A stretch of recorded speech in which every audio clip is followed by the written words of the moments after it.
मित्रांनो, आता पुढचा मुद्दा येतो चंद्राच्या परिभ्रमण गतीचे परिणाम। चंद्र जो काही पृथ्वीभोवती फिरत असतो, या पृथ्वीभोवती फिरण्याचे परिणाम काय काय दिसतात, तर तीन मुख्य परिणाम या ठिकाणी दिसतात। नंबर 1 ला येतो चंद्रग्रहण, चंद्रकला। नंबर 2 ला एक ग्रहण, ग्रहणमध्ये चंद्रग्रहण आणि सूर्यग्रहण। आणि नंबर 3 ला येतो असतो भरती ओहोटी।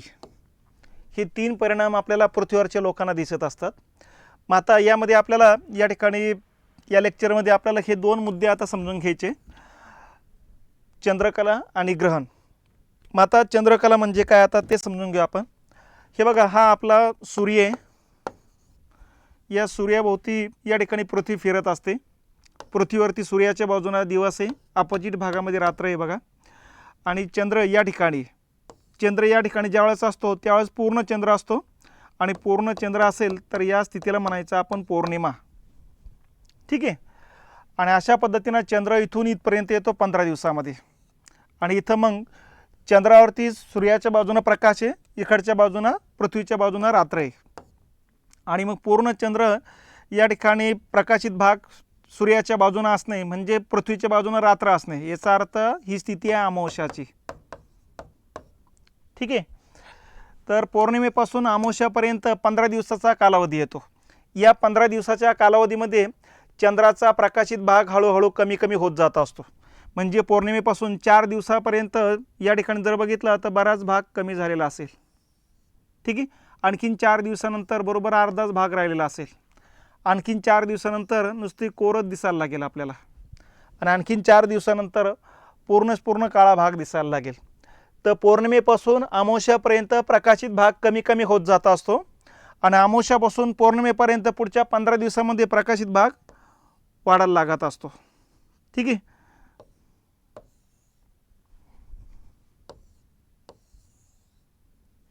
आणि अशा पद्धतीनं पौर्णिमेला सर्वात मोठा आहे। तर या पद्धतीनं या ठिकाणी जर बघितलं आपण, पौर्णिमा टू अमावस्या 15 दिवसाचा कालावधी आहे। या 15 दिवसाला म्हणायचं पक्ष। ठीक आहे। आणि या 15 दिवसाच्या कालावधीमध्ये प्रकाशित भाग कमी कमी होत जातो, म्हणून या 15 दिवसाला म्हणायचं कृष्ण किंवा वद्य पक्ष। ठीक आहे। आणि अमावस्यापासून पौर्णिमेपर्यंत प्रकाशित भाग वाढत जात असतो। या वाढत जाणाऱ्या भागालाच म्हणायचं शुक्ल किंवा शुद्ध पक्ष।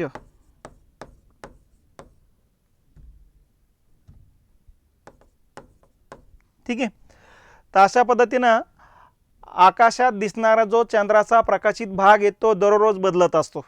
अशा बदलत जाणाऱ्या प्रकाशित भागालाच म्हणायचं चंद्रकला। मग आता या चंद्रकलेचे दोन भाग पाडले जात असतात, कृष्ण पक्ष किंवा वद्य पक्ष, आणि पुढचा कालावधी येतो शुक्ल किंवा शुद्ध पक्ष।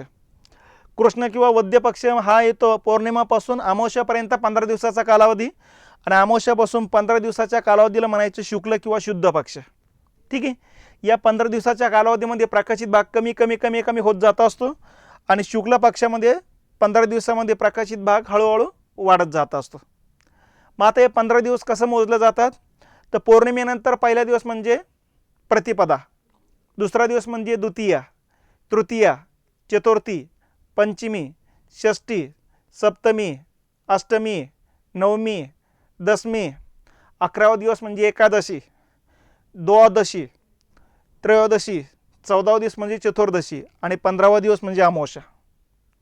तर हे 15 दिवस मोजताना क्रू क्रू क्रू असे शब्द वापरले जातात। म्हणजे कृष्ण पक्षातला प्रतिपदा, कृष्ण पक्षातले द्वितीया, कृष्ण पक्षातले तृतीय, आणि इकडचे 15 दिवस मोजताना शू शू म्हणजे शुक्ल पक्षातला पहिला दिवस, शुक्ल पक्षातला दुसरा दिवस, शुक्ल पक्षातला तिसरा दिवस।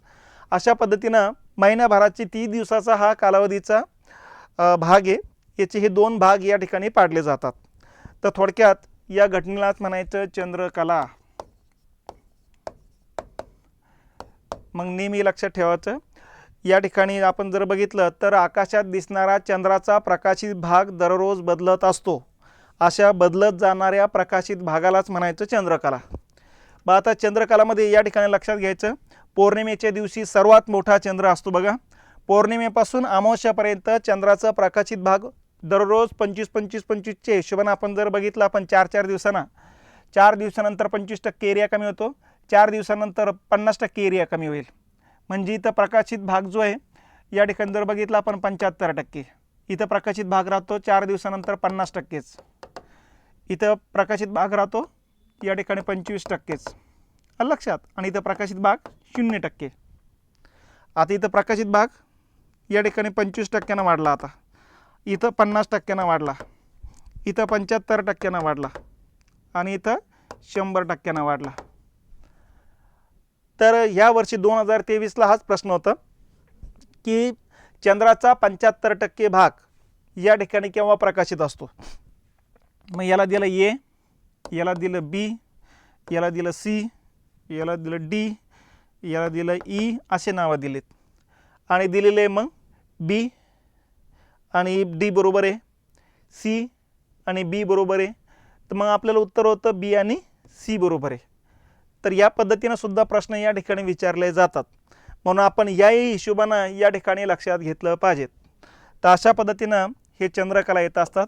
चंद्रकलाचे 2 भाग मग लक्षात घेतलं पाहिजे आपण, कृष्ण किंवा वद्य पक्ष आणि शुक्ल किंवा शुद्ध पक्ष. ठीक आहे, असे हे 2 भाग या ठिकाणी लक्षात घ्यावे. आता पुढचा मुद्दा येतो परिभ्रमणगतीचा दुसरा परिणाम आहे ग्रहण. मग आता ग्रहण म्हणजे काय, या ठिकाणी काही कालखंडाकरता सूर्य किंवा चंद्र या ठिकाणी झाकोळला जात असतो. ज्या काळात तो झाकोळला जातो त्या घटनेलाच आपण म्हणतो ग्रहण लागले. मग आता ग्रहणाचे परत 2 प्रकार पाडले जातात, चंद्रग्रहण आणि सूर्यग्रहण. मग आता चंद्रग्रहण म्हणजे काय, आता या मुद्द्यावरती काम करू आपण. हे बघा, चंद्रग्रहण म्हणजे काय, या ठिकाणी असा सूर्य येत असतो. ठीक आहे, या ठिकाणी पृथ्वी येत असते. पृथ्वीवरती सूर्याच्या बाजूने दिवस आहे, अपोजिट भागामध्ये रात्र आहे. आणि सूर्याचा प्रकाश पडतो पृथ्वीवर आणि पृथ्वीची सावली अशी अवकाशात पडत असते बघा, अशा पद्धतीनं. ठीक आहे, मग आता जी सावली अवकाशात पडते पृथ्वीची, ती सावली 2 प्रकारची आहे. या ठिकाणी जर बघितले आपण तर गडद छायाचा पट्टा आहे, आणि या ठिकाणी जर बघितली तर उपछायाचा पट्टा आहे. मग उपछाया दोन्ही बाजूला पण आहे. आणि अशा पद्धतीनं चंद्र जो आहे असा पुढं जात असताना, या ठिकाणी आपण जर बघितलं तर पुढं जात असताना, आता हे पण लक्षात ठेवा, सूर्याचा आकार प्रचंड मोठा आहे, सूर्यापेक्षा लहान आकार पृथ्वीचा, पृथ्वीपेक्षा खूप छोटा आकार येतो चंद्राचा. मग आता एवढी जर पृथ्वी असेल तर चंद्र एवढाच आहे, हेही लक्षात घेतलं पाहिजे आपण. आणि पौर्णिमेच्या दिवशी ही तिघं एका रेषेत येतात. ठीक आहे, आणि अशा पद्धतीनं चंद्र मग या ठिकाणी पृथ्वीभोवती फिरत असताना चंद्र उगवला की पूर्ण चंद्र दिसलेला आहे. आणि चंद्र हळूहळू जसं पुढं जाणार तसतसा या छायेतून जात असेल, सावलीतून जात असेल पृथ्वीच्या, तसतसा मग त्याचा प्रकाशित भाग कमी व्हायला लागतो बघा.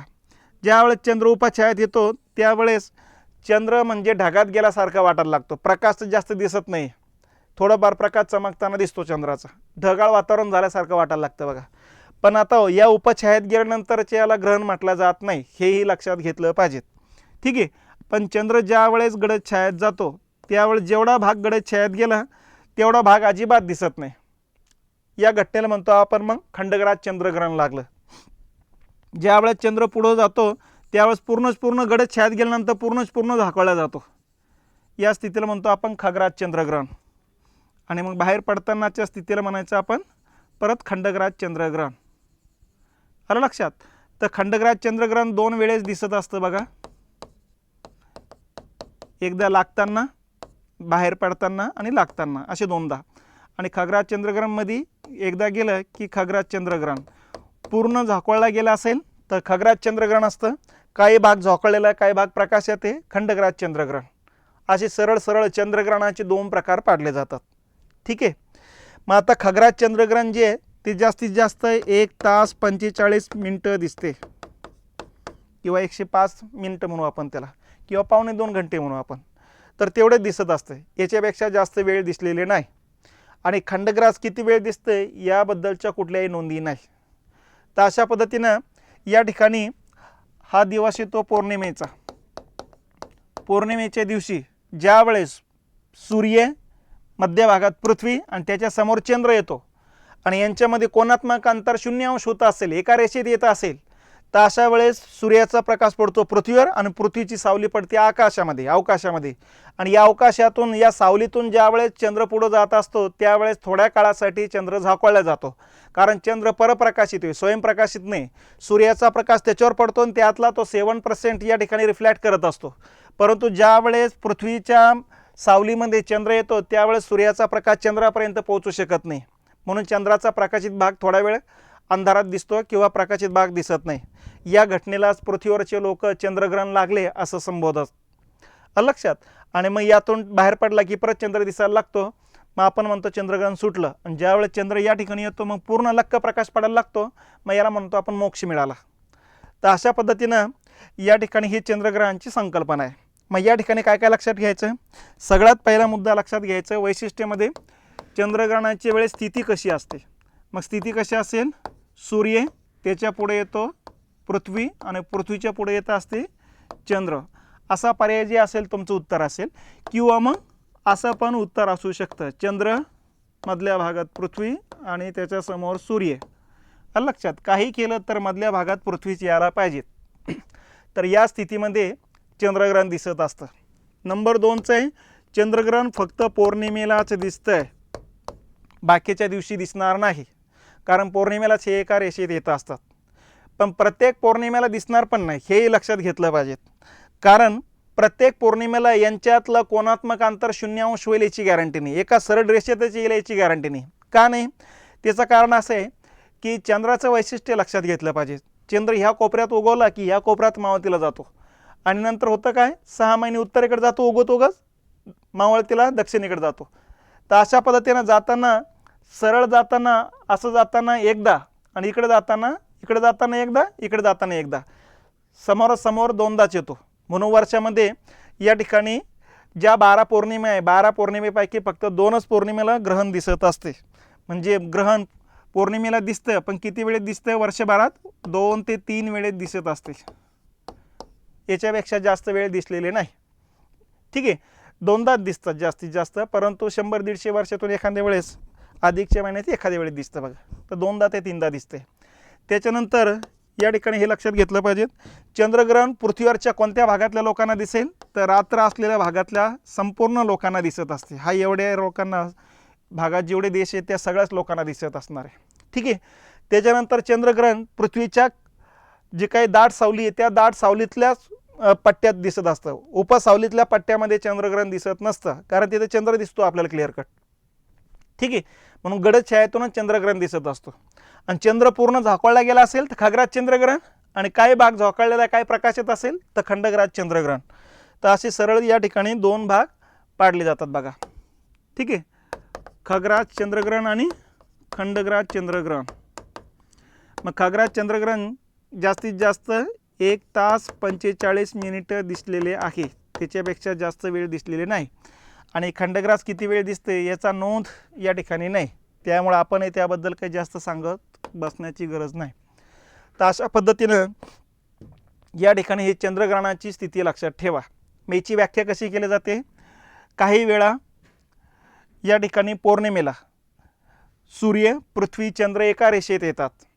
तर अशा वेळेस पृथ्वीची सावली चंद्रावर पडते आणि चंद्राचा प्रकाशित भाग झाकळला जातो. जेवढ्या काळासाठी तो झाकळला तेवढ्या काळालाच म्हणायचं चंद्रग्रहण लागले. तर चंद्रग्रहण हे पौर्णिमेला दिसते, परंतु प्रत्येक पौर्णिमेला दिसत नसते, कारण प्रत्येक पौर्णिमेला या 3ही खगोलामधल्या कोणात्मक अंतर 0° होत नाही. मग बाकीच्या पौर्णिमेला हे अंतर होतं असतं तिघांमधलं 5 अंश 8 मिनिटे एवढे अंतर होतं असतं बघा. फक्त वर्षातल्या 2च पौर्णिमेला हे अंतर होतं असतं 0°. आलं लक्षात? तर अशा प्रकारची ही स्थिती लक्षात घेतली पाहिजे. तर हे झालं चंद्रग्रहणाबद्दलची माहिती.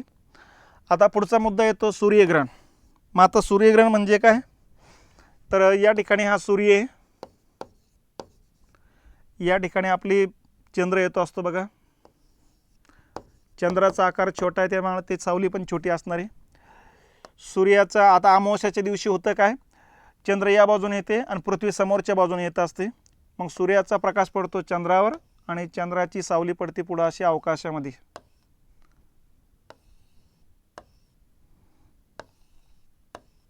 असे. ठीक आहे. आणि या ठिकाणी आपली पृथ्वी येत असते. पृथ्वीवरती या बाजूला रात्र आहे, या बाजूला दिवस आहे. मग आता ही जी आपली पृथ्वी आहे, आता हा दिवस आहे अमावस्याचा. मग काही वेळा अमावस्याला होतं काय, सूर्याचा प्रकाश पडतो चंद्रावर आणि चंद्राची सावली पडते पुढं पृथ्वीवर.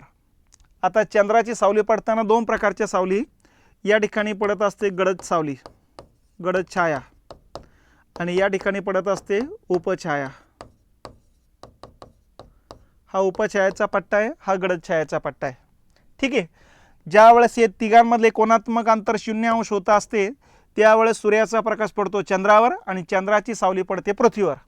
आता चंद्राचा आकार छोटा आहे त्यामुळे चंद्राच्या सावलीनं काही पूर्ण पृथ्वी झाकवल्या जाणार नाही.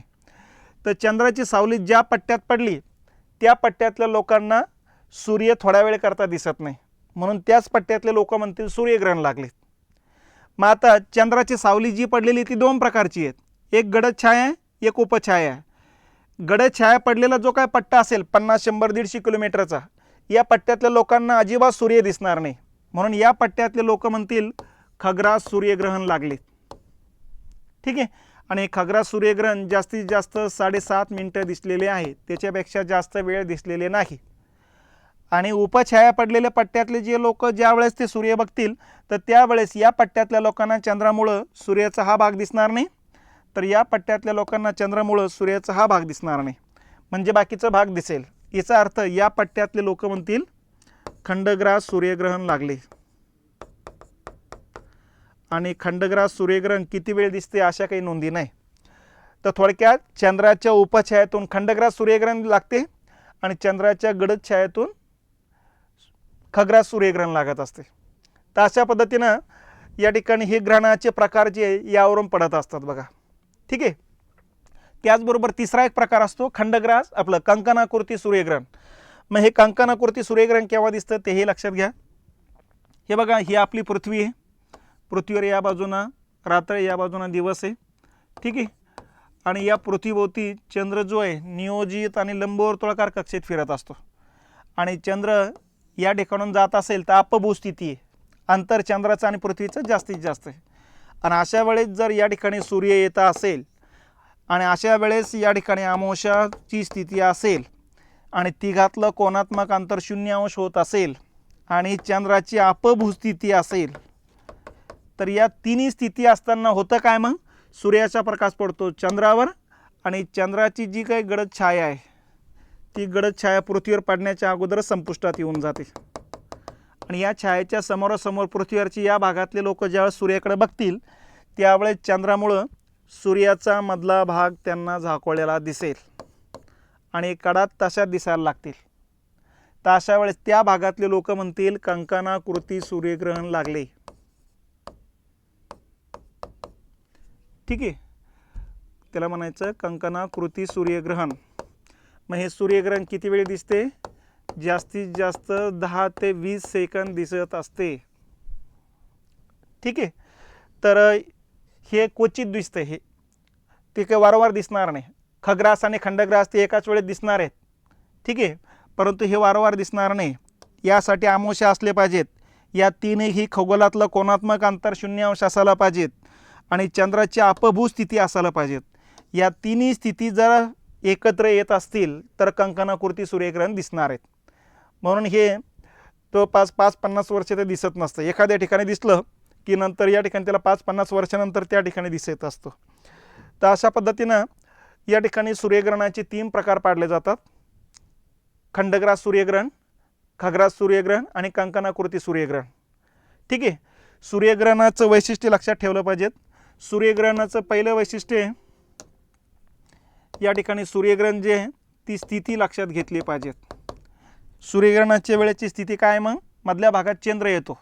मग सूर्य चंद्र पृथ्वी म्हणा किंवा पृथ्वी चंद्र सूर्य म्हणा, या स्थितीमध्येच या ठिकाणी ह्या आपल्याला सूर्यग्रहण दिसेल.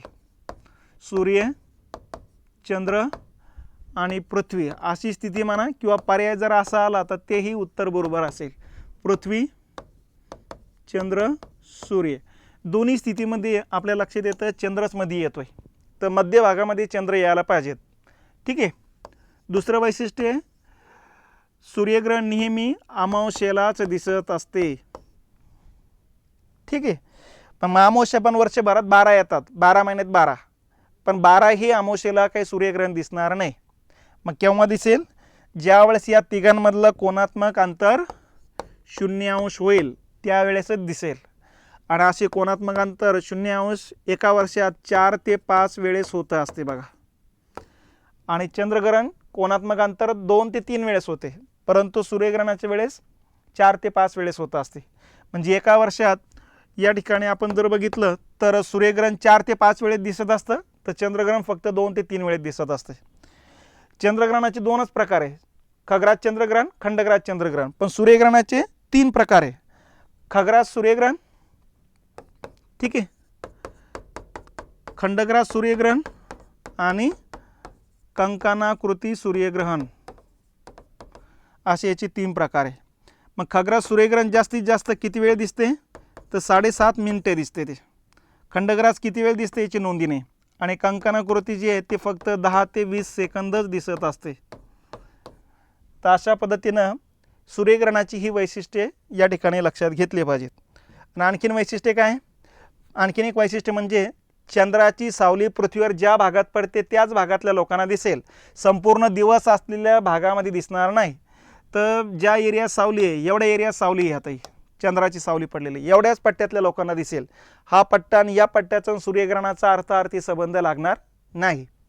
तर अशा पद्धतीनं सूर्यग्रहण म्हणजे काय? मग जेव्हा सूर्य, चंद्र, पृथ्वी एका सरळ रेषेत येतात, तर ही स्थिती असते अमावस्याला.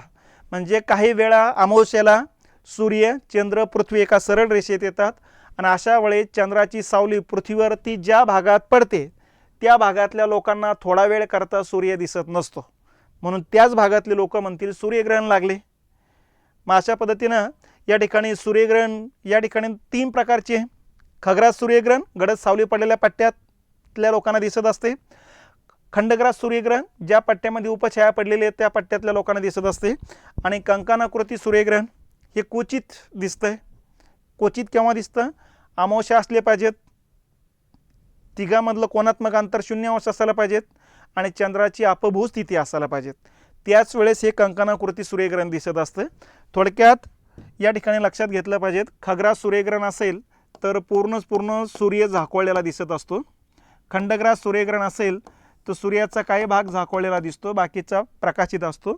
आणि कंकणाकृती असेल तर सूर्याचा मधला भाग झाकोळलेला दिसत असतो, बाकीच्या कडा तशाच दिसत असतात. तर याला म्हणायचं कंकणाकृती सूर्यग्रहण, याला म्हणायचं खंडग्रास सूर्यग्रहण आणि याला म्हणायचं खग्रास सूर्यग्रहण. हे 7.5 मिनिटे दिसते, हे दिसत नाही, आणि हे 10 ते 20 सेकंद दिसते. तर ही झाली चंद्रग्रहण आणि सूर्यग्रहणाबद्दलची माहिती. ठीक आहे.